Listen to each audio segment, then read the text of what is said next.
Historiquement vôtre.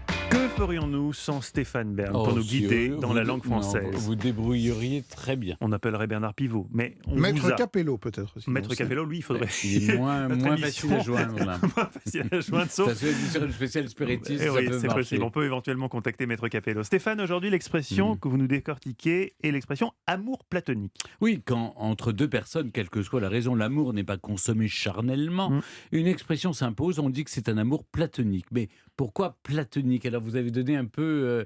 Je ne pense pas me tromper, mais logiquement, qui dit platonique dit Platon, le grand philosophe grec. Oui, je m'incline vraiment, Mathieu, devant votre sens de déduction.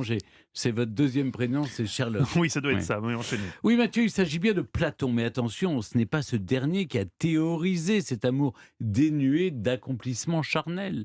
Il l'a encore moins encouragé, d'ailleurs. Voilà. En fait, c'est dans le banquet écrit en 380 avant Jésus-Christ que Platon met en scène une discussion entre lui et des convives. Pour la faire courte, Platon trouve qu'un amour charnel est plutôt naturel, qu'il est même nécessaire pour trouver la vérité, alors qu'autour du banquet, on développe des arguments contraires. Mais c'est au XVIe siècle qu'un autre philosophe, Marsile Ficin, approfondit ce qu'il désignera comme l'amor platonicus, un amour chaste, poétique, bien loin de l'instinct animal qui nous pousserait forcément à la perpétuation de l'espèce ou à la recherche du plaisir. Vous l'avez compris, le concept devient d'ici christianisé. Cet amour devient une expression de Dieu, l'alliance chaste de deux âmes divines. Alors, terminons par un peu de légèreté avec un bon mot de Pierre Dac.